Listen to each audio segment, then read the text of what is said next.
All right, when you guys are ready, we'll start taking questions. Oh, Mike. Hi, Coach. Just kind of what was your post-game now reflection of Taven Jackson, and why do you think it's kind of been different? Whether Taven at home and Taven on the road seems like a much different performance. So far this year, I don't think it's unique to one person. We haven't played as well on the road as we played at home. Saturday was a bit of an enigma to me because I thought we were the most ready we were to play a game that we were all year, and that didn't show up on the field. So we've been talking a lot about why that might be. But my message to the team is sometimes in life things don't go the way you want them to, and you can sit and dwell on it and be mopey, or you can turn the page. And I think in some ways it's good we have a short week this week because we got to turn the page fast and just try to get back to where we were and play well Friday. Scott, that was going to be kind of my question is, what are the challenges of preparing in a short week following a game like the one you guys had on Saturday? Yeah, I mean, we're not alone in that. Half the teams in the country weren't happy with how last Saturday went. The team we're playing wasn't happy with how last Saturday went. So the next week it's about how fast you bounce back and just refocus on the next objective. Coach, after the game, Baylor coach Aranda said he met with you before the game. You guys kind of talked about how you guys prepare for each other. He said that you kind of run a game plan outfit, attacking their weaknesses. What do you make of that comment, and what kind of approaches do you have when it comes to facing another Big 12 team? Yeah, I'd say two things about that. One, I think they did a really good job. I give them a ton of credit because obviously they expected that, and I think they made some changes going into our game that led to some of the things we game planned for not being as good. So I give him a ton of credit for that. The second thing, with a bye week, I think the one mistake I probably made is we probably put a little too much of that in, and I don't think our team's quite ready to handle that amount of scheme. And we can run it. It's just if the look's a little different, if things change over the course of the game, then we can't adjust to it on the fly. So we have to be a little more mindful about what we have in and make sure our guys are capable of doing it. When you say this game was an enigma and that you thought you were prepared, do you approach it differently then going into this week? Do you do something different as a coaching staff? No, one thing I've learned, man, over time in coaching, if you're doing things right, you don't panic. Everybody has a little different way to approach games and try to get their guys ready. We started pretty fast for the most part this year.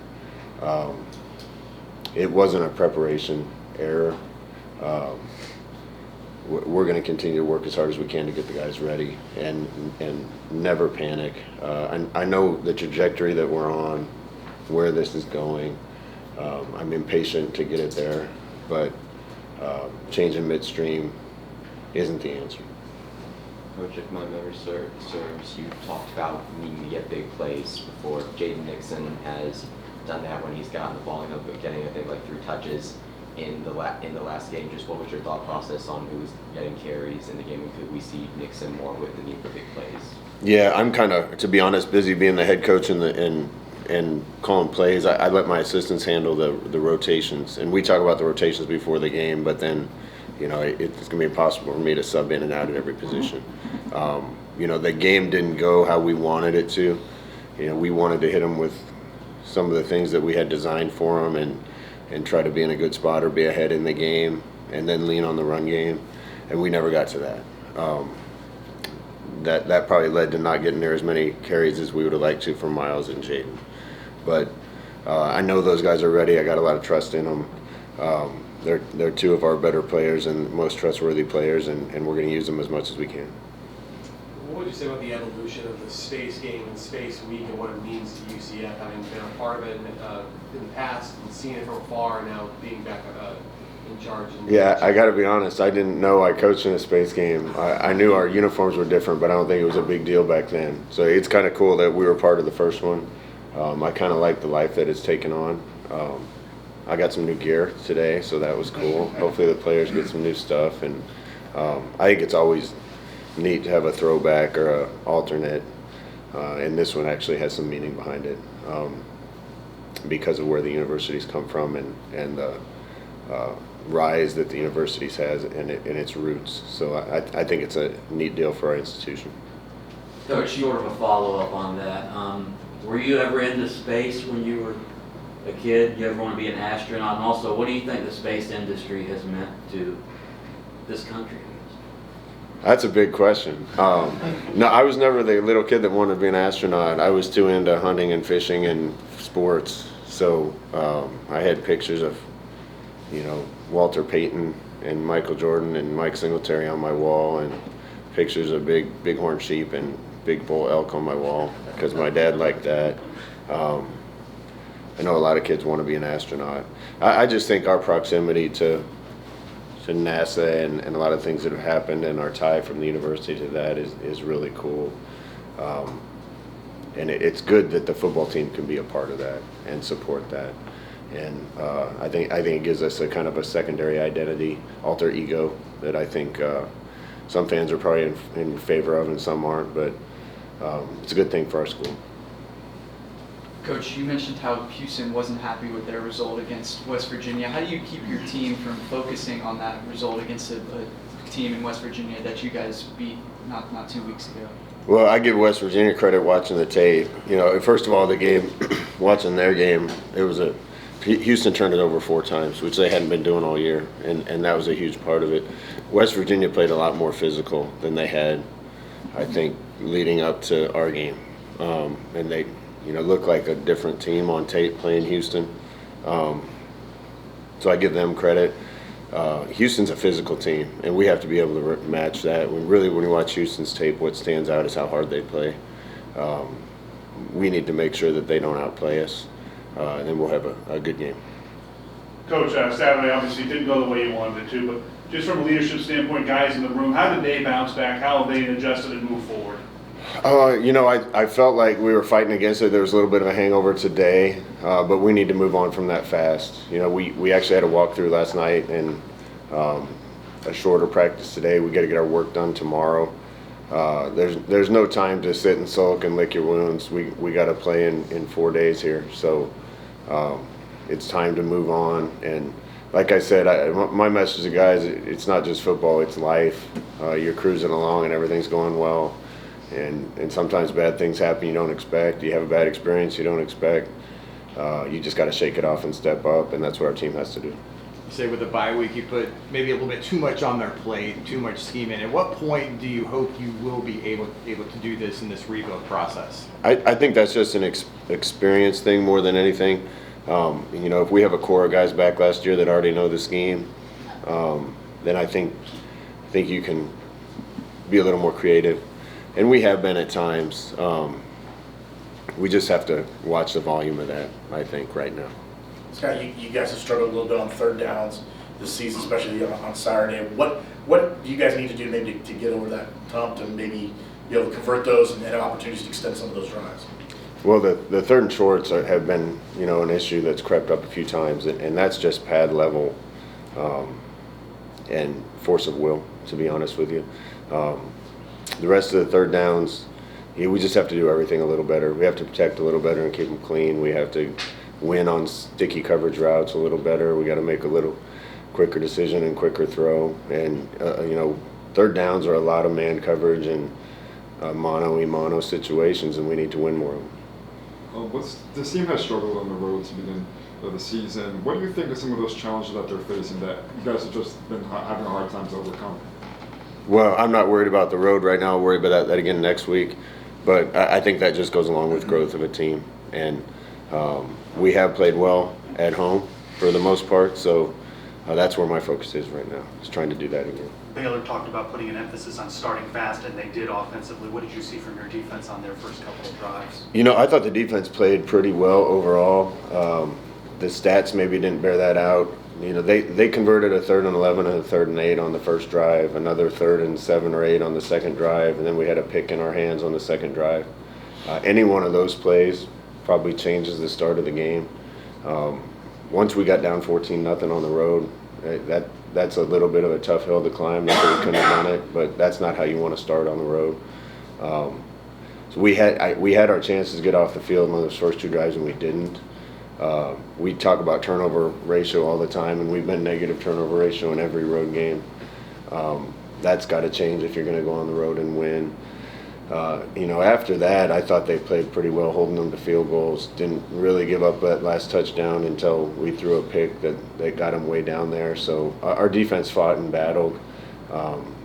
You're not going to win many games if you don't score a touchdown. You mentioned Houston turning the ball over 4 times. What more do you need to see your defense do to create turnovers?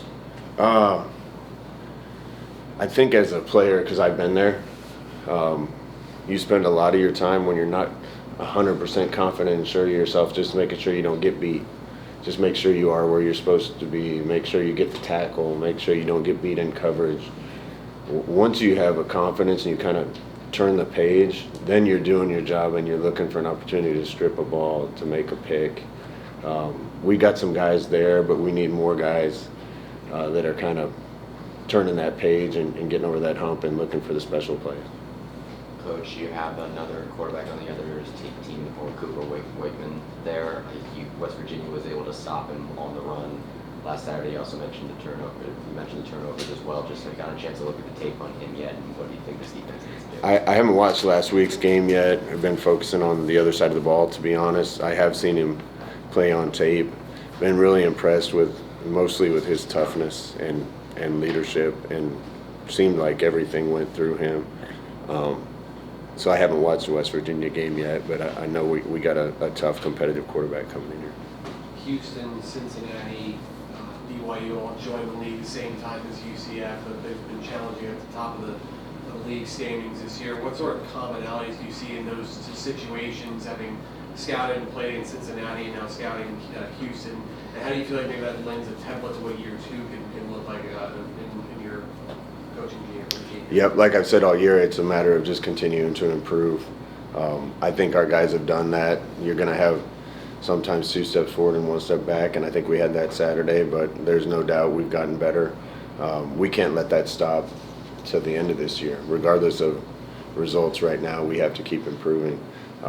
This league has enough parity in it that if anybody just gets marginally better, you're going to have a chance to make that jump and be in the middle or top of the standings in this league. We're not that far away, but we're miles away, and at the same time, and that's the gap that we got to make up just by continuing to grind and improve. Coach, you talked about how well the defense played despite what the stats may say. How do you keep Houston from getting off to a hot start like Baylor did, so you don't have to play catch up from there? I mean, we just got to play well early.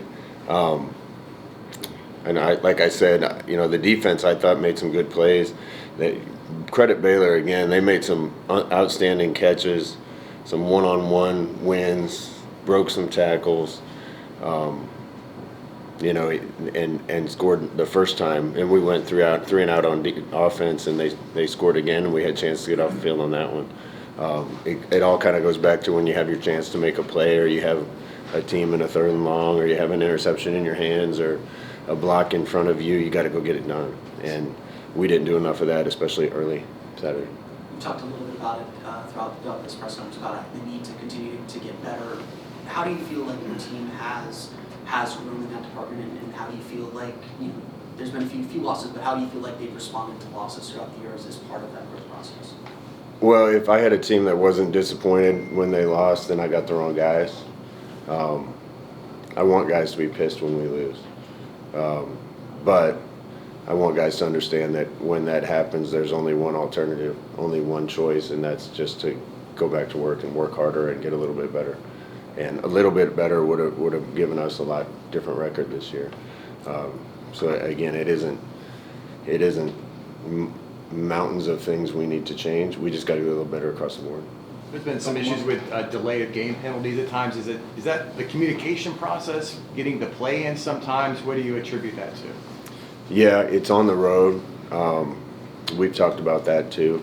The communication doesn't seem to be as big an issue at home. It's been happening on road games, and we talked about that a lot. Is it helmet comms? I know it's not an excuse. Baylor seemed to blast stuff from their end zone speakers right until the play starts. We had music coming from one side and trumpets blaring from the other side. I don't know if that had anything to do with it or not, but even if it did, we have to be prepared for that, and we need to be better, coaching staff and players. The overall health of the team. I mean, Taven's back. He was Tatum was back, but when you look at the quarterback position, how strong is that room right now, and is there anyone that's maybe not going to be able to make this weekend's game? We're still dealing with a lot of stuff. It's tough to look over on the side during practice and see a lot of the guys that would be helping us that aren't up and doing it right now. That's football. Some years you have real clean years, and other years you don't. I'm really happy that we have the guys still healthy that we do, and quarterback's been one of those positions. Taven's good to go. Davi's good to go. The other two have kind of been day by day. I don't think Cam will be ready this week. All right, thanks, everyone. Thanks, Coach. Thoughts on the navy blue? You okay? Like it? How's it look on me? Looks good.